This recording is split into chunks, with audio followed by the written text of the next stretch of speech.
पंचायतराज दिवस पालन को नहीं अनिश्चितता एपर्यंत सरकार पदक्षेप नहीं ना बीजेडी क्षोभ 90 दशकू बिजु बाबू जयंती मार्च 5 तारिख को पंचायतराज दिवस भाव पालन कर विधानसभा आक्ट आसीशा जो दल सरकार थे भी पंचायतराज दिवस पाली आसी किंतु एथर मझिरे दिनटे थिबा बेले राज्य सरकार ए दिगरे कौनसी पदक्षेप नहीं ना जहाक नहीं क्षोभ प्रकाश कर बिजु जनता दल पंचायतराज दिवस पालन पर सरकार घोषणा करने सह तुरंत पदक्षेप नेबाकू दाबी करिछि बीजेडी। गाँ को काम माँ को सम्मान नारा देते बिजु बाबू आ 33% महिला को पंचायतराज व्यवस्था संरक्षण देवाई व्यवस्था करते। जड़े स्वाधीनता संग्रामी महान जननायक को सम्मान दि जाऊ सरकार आसबे जीवे किंतु असूया भाव रखा न जाऊ बोली कहिछि बीजेडी।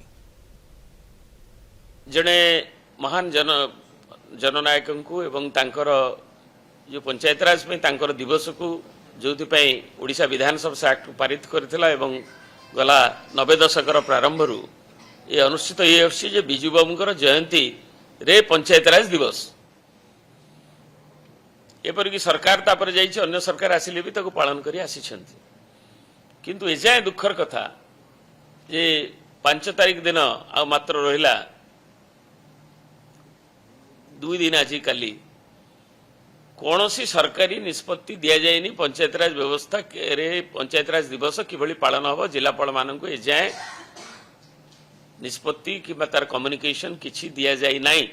जे जो राज्यर एटा क्षोभ आनी तेणु सरकार तुरंत विषय निष्पत्ति नहीं करी ताकू कम्युनिकेशन करंतु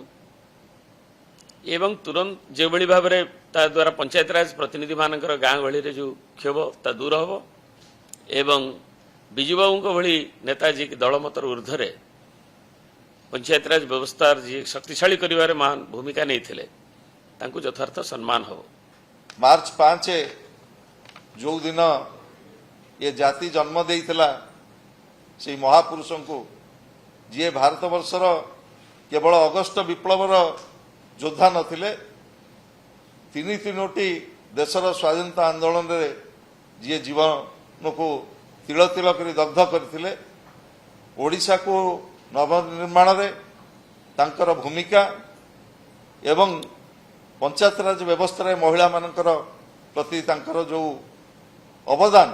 ताकू स्मरण करी यही दिवस को पंचायतराज दिवस हिसाब रे जेतेबेले राज्य सरकार पालन करिवा कथा किंतु दुर्भाग्यर कथा एपर्यंत डबल इंजिन सरकार कौनसी निष्पत्ति नहीं नाहांती आउ 48 घंटा पर से प्रवाद पुरुषों को किभली भाव रे सम्मान दिया जीवो आमे तथापि आशा रखुचु नवनिर्वाचित सरकार निश्चित भाव रे ए बाबद रे तुरंत पदक्षेप नेबे।